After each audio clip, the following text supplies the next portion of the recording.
A doctor successfully performs intricate surgery to save a young boy's life, but her relief is shattered when a nurse rushes to her side with heart-wrenching news. Her own son passed away while she was tirelessly operating in the OR. Dr. Owens, I answered your phone because it kept ringing. The detectives have summoned you to the station for identification.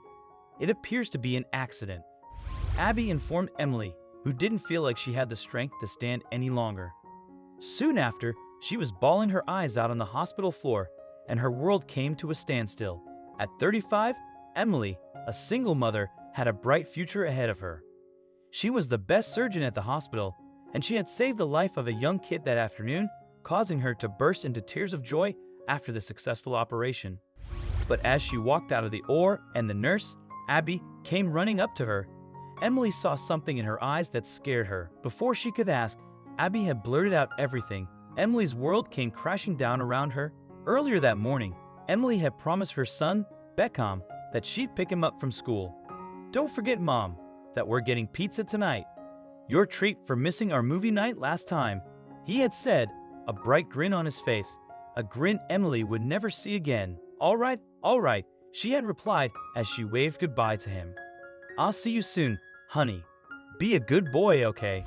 But Emily didn't keep her promise because as she was leaving the hospital for Beckham's school, a little boy, who had fallen down a slide and suffered a severe head injury, was rushed to the hospital.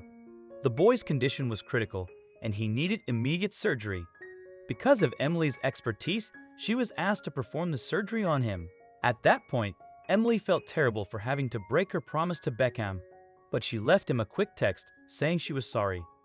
Little did she know it'd be her last text to her son. "Ma'am, are you all right?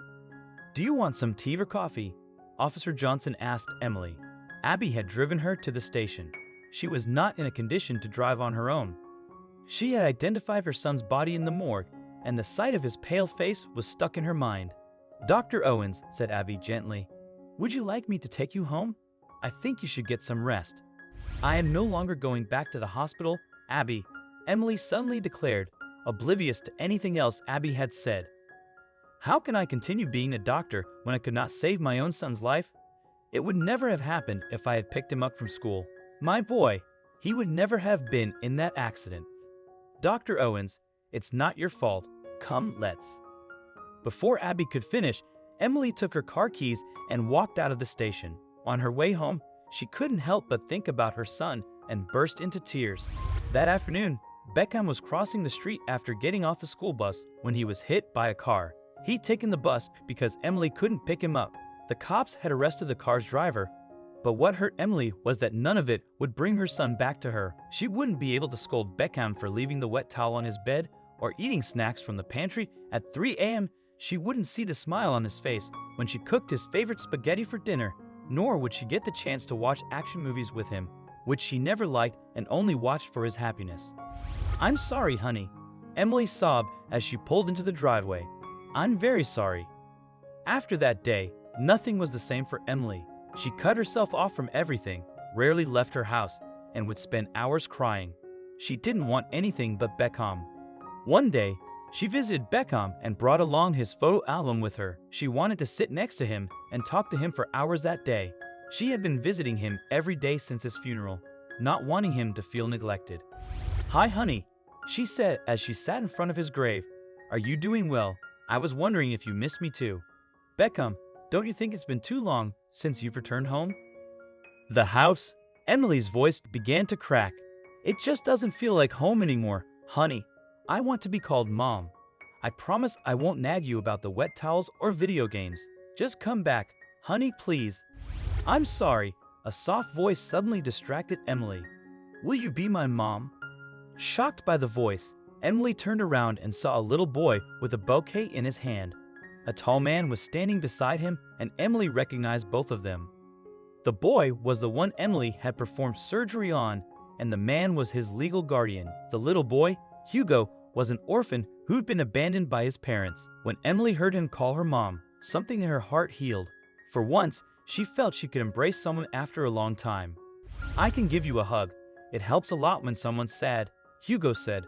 "I'm sorry you lost your son because of me. A nurse at the hospital told me you saved my life, and he died. Oh, honey, Emily threw open her arms around him. It's not your fault. Don't say that. Thank you. Thank you for coming here and giving me a hug.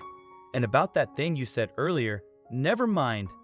I can be your son, said Hugo confidentially. You don't have to keep me at your home, but I will visit you often, bring you flowers, and spend time with you. I can also call you Mom if that's okay with you. For the first time after Beckham's death, Emily smiled. Perfect, she said. That would be wonderful. I would love to have your company. Hugo's guardian shared the address of the group home where he resided with Emily, who started visiting him frequently. Over time, Hugo transformed into Beckham in Emily's eyes, and she no longer felt his absence in her life. Before long, Emily returned to her career as a surgeon, and on a particularly radiant day, she finalized the adoption papers for Beckham.